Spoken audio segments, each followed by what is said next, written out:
മാഹി കിച്ചണിലേക്ക് എല്ലാവർക്കും സ്വാഗതം. ഇന്നത്തെ നമ്മളുടെ റെസിപ്പി നല്ലൊരു എഗ്ഗ് ഗ്രീൻ പീസ് കറിയാണ്.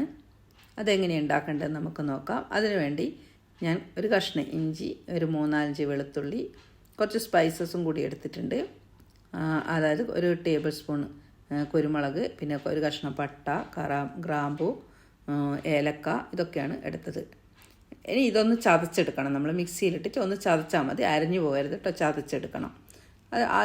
അതവിടെ മാറ്റി വെക്കുക. അതിനുവേണ്ടി ഒരു ചട്ടി ഞാൻ അടുപ്പത്ത് വെച്ചിട്ടുണ്ട് കറി ഉണ്ടാക്കാൻ വേണ്ടി കേട്ടോ.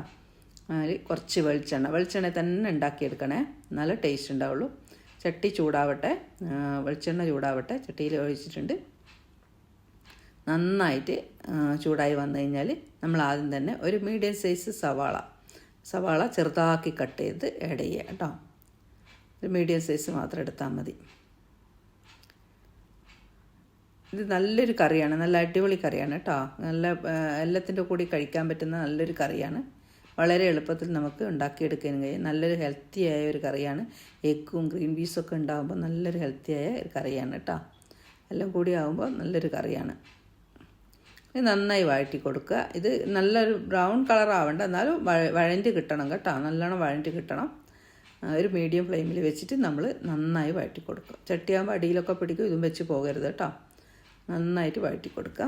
ഇനി ആ ടൈമിൽ നമ്മൾ പെട്ടെന്ന് വഴണ്ടി കിട്ടാൻ വേണ്ടിയിട്ട് നമുക്ക് കുറച്ച് ഉപ്പൊക്കെ ആഡ് ചെയ്യാം. ഉള്ളി പെട്ടെന്ന് വഴണ്ടി കിട്ടാൻ വേണ്ടിയിട്ട് കേട്ടോ. അങ്ങനെ ഞാൻ ഉപ്പ് ആഡ് ചെയ്തിട്ടുണ്ട്. ഇനി നന്നായിട്ട് വഴറ്റി കൊടുക്കുക.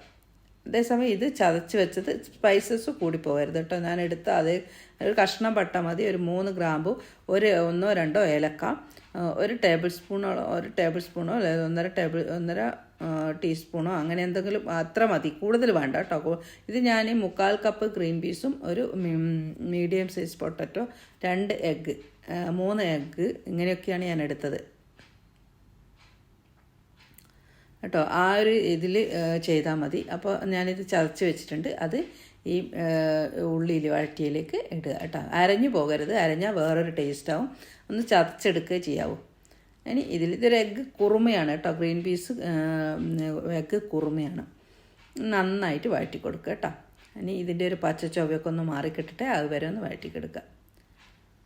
ഞാനിത് ഗ്രീൻ പീസ് ഏകദേശം ഒരു 3-5 മണിക്കൂറോളം വെള്ളത്തിലിട്ട് കുതിർത്ത് വെച്ചിട്ടുണ്ട്.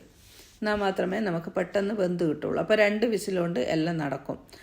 ഗ്രീൻ പീസും എഗ്ഗും പൊട്ടറ്റോ ഒക്കെ വേവിക്കാൻ പറ്റും. അങ്ങനെ അതിന് ശേഷം വഴണ്ടി കിട്ടിയതിന് ശേഷം ഞാൻ ഒരു 4 പച്ചമുളക് കട്ട് ചെയ്ത് ഞാൻ ഇതിലേക്ക് ഇട്ട് കൊടുത്തിട്ടുണ്ട്.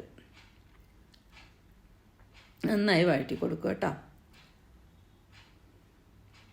ഇനി ഇതിലേക്ക് നമുക്ക് പൊടികൾ ചേർക്കണം. ഒരു 1/4 ടീസ്പൂൺ മഞ്ഞൾപ്പൊടി, 2 ടീസ്പൂൺ മല്ലിപ്പൊടി കേട്ടോ. മല്ലിപ്പൊടിയാണ് ഞാൻ ആഡ് ചെയ്യുന്നത്. ഞാൻ വീട്ടിൽ തന്നെ പൊടിച്ച മല്ലിപ്പൊടിയാണ്, അത് ആഡ് ചെയ്യുക. ഇനി നന്നായി മിക്സായി കൊടുക്കുക. പൊടീൻ്റെ പച്ചമണം മാറുന്നത് വരെ ഒന്ന് വഴറ്റി കൊടുക്കണം. ഇനി ഇതിലേക്ക് നമുക്ക് ഒരു മീഡിയം സൈസ് തക്കാളി നല്ലോണം ജ്യൂസാക്കി മിക്സിയിലിട്ട് അരച്ചിട്ട് അത് ഇതിലേക്ക് ഒഴിക്കണം. മീഡിയം സൈസ് തക്കാളി ഒറ്റയൊന്ന് കേട്ടോ, ഒന്നാണ് എടുക്കേണ്ടത്. നന്നായിട്ട് ഫൈനായിട്ട് മിക്സിയിലിട്ട് അരക്കുക. എന്നിട്ട് അതിന് ശേഷം നമുക്ക് ഇതിലേക്ക് ഇട്ട് കൊടുക്കുക. അതും കൂടി നന്നായി വഴറ്റി ആഡ് ചെയ്ത് കഴിഞ്ഞ് നന്നായി വഴറ്റി ഇതിൻ്റെ ഒരു എണ്ണയൊക്കെ തെളിഞ്ഞ് കിട്ടുന്നത് വരെ നമ്മൾ വഴറ്റണം. അതുവരെ വഴറ്റണം. എന്നാൽ മാത്രമേ കറി നല്ല ടേസ്റ്റ് ഉണ്ടാവുള്ളൂ. നമ്മൾ പച്ചച്ചൊവ്വ മാറും മുന്നേ എടുത്തു കഴിഞ്ഞാൽ കറി ടേസ്റ്റ് ഉണ്ടാവില്ല കേട്ടോ. അതുകൊണ്ട് നന്നായി വഴറ്റി ടൈം എടുത്ത് ചെയ്യണം. കുറച്ച് ഇതൊക്കെ ചെയ്യുമ്പോൾ ഇത് കുറച്ച് ടൈം എടുത്ത് ചെയ്യുന്നത്. ഇപ്പോൾ തേങ്ങാപ്പാലൊക്കെ ഒഴിക്കുന്നുണ്ട്, കുറച്ച് ടൈം വേണം കേട്ടോ. എന്നാൽ നല്ലൊരു കറിയാണ്. ഒരു ഗസ്റ്റൊക്കെ വന്നു കഴിഞ്ഞാൽ നമുക്ക് ഇറച്ചി മീനൊന്നും ഇല്ലാത്ത ടൈമിലൊക്കെ നമുക്ക് കൊടുക്കാൻ പറ്റുന്ന നല്ലൊരു കറിയാണ്. ഡിന്നറിനായാലും ബ്രേക്ക്ഫാസ്റ്റിനൊക്കെ നമുക്ക് യൂസ് ചെയ്യാം. അപ്പത്തിൻ്റെ കൂടെ പത്തിൻ്റെ കൂടെയൊക്കെ നല്ല കോമ്പിനേഷനായ ഒരു കറിയാണ് കേട്ടോ. ചപ്പാത്തിൻ്റെ കൂടെയും നമുക്ക് എല്ലാത്തിൻ്റെ കൂടെയും കഴിക്കാൻ പറ്റുന്ന നല്ലൊരു കറിയാണ്. അതിന് പുട്ടിൻ്റെ കൂടെയാണെങ്കിലും ദോശേൻ്റെ കൂടെയാണൊക്കെ കഴിക്കാം. ഇത് ഞാൻ ഒരു മീഡിയം സൈസ് പൊട്ടറ്റോവും ഒരു 3/4 കപ്പ് ഗ്രീൻ പീസ് വെള്ളത്തിലിടണം കേട്ടോ. എന്നാൽ മാത്രമേ 2 വിസിലിൽ നമുക്ക് അടിച്ച് കിട്ടാവുള്ളൂ. 2 വിസിൽ അടിച്ചിട്ട് എടുത്തതാണ്. ഇത് അധികം ഗ്രീൻ പീസ് അധികം ഉടഞ്ഞു പോകരുത്. നല്ലോണം ഉടഞ്ഞു പോയി കഴിഞ്ഞാൽ നമുക്ക് എന്തോ ഒരു കാണാനും കഴിക്കാനും ഒക്കെ ഒരു സുഖം ഉണ്ടാവില്ല. അപ്പോൾ ഇതിങ്ങനെ ഒന്ന് പ്രസ് ചെയ്ത് ഒന്ന് വേവുന്ന തരത്തിൽ നമുക്കൊന്ന് പ്രസ് ചെയ്ത് നോക്കാം. അന്നേരം ഒന്ന് വെന്ത് കിട്ടും. അങ്ങനെയുള്ള ഒരു തരത്തിൽ ഇത് ഉടഞ്ഞു പോയി കഴിഞ്ഞാൽ അതിൻ്റെ പുറത്തുള്ള തോലൊക്കെ ഇതായി ആ ഒരു പരുവാണ്ട് ഈ ഒരു പരുവത്തിൽ വേണം എടുക്കുക. അതുപോലെ തന്നെ പൊട്ടറ്റോ ഇങ്ങനെ തന്നെ അതാ പെട്ടെന്ന് വെന്ത് കിട്ടും. 2 വിസിൽ മാത്രമേ ഞാൻ അടിച്ചിട്ടുള്ളൂ. ഇത് 3 ഒന്നായിട്ട് ഞാൻ കുക്കറിലിട്ട് വിസിലടിച്ചതാണ് കേട്ടോ. എഗ്ഗും പൊട്ടറ്റോയും ഗ്രീൻ പീസ് വെള്ളത്തിലിട്ടാൽ മാത്രമേ ചെയ്യാൻ പറ്റുള്ളൂ കേട്ടോ. അല്ലെങ്കിൽ പിന്നെ കുറേ നേരം വിസിലടിക്കേണ്ടി വരും. അങ്ങനെ 3 കൂടി ഞാൻ ബോയിൽ ചെയ്ത് വിസിലടുപ്പിച്ച് വെച്ചതാണ് കേട്ടോ. വേവിച്ച് വെച്ചതാണ്. അത് ആഡ് ചെയ്തിട്ടുണ്ട്. ഇനി നന്നായിട്ട് ഇതൊന്ന് തിളക്കട്ടെ. നല്ലോണം ഈ ചാറിലൊന്ന് കുറുകി ഒന്ന് തിളച്ച് വരട്ടെ. അതിനുശേഷം ഞാൻ 1 മുറി തേങ്ങയുടെ പാലാണ് എടുത്തത്. ഞാൻ 2ാം പാൽ 1ാം പാൽ അങ്ങനെയൊന്നും ഞാൻ എടുത്തിട്ടില്ല. ഒറ്റ പാൽ മാത്രമേ എടുത്തിട്ടുള്ളൂ. വേണമെങ്കിൽ 2ാം പാൽ ആദ്യം യൂസ് ചെയ്ത് പിന്നെയും തിളപ്പിച്ച് പിന്നെയും കുറുക്കി പിന്നെ 1ാം പാൽ ഒഴിച്ച് അങ്ങനെയൊക്കെ ചെയ്യാം.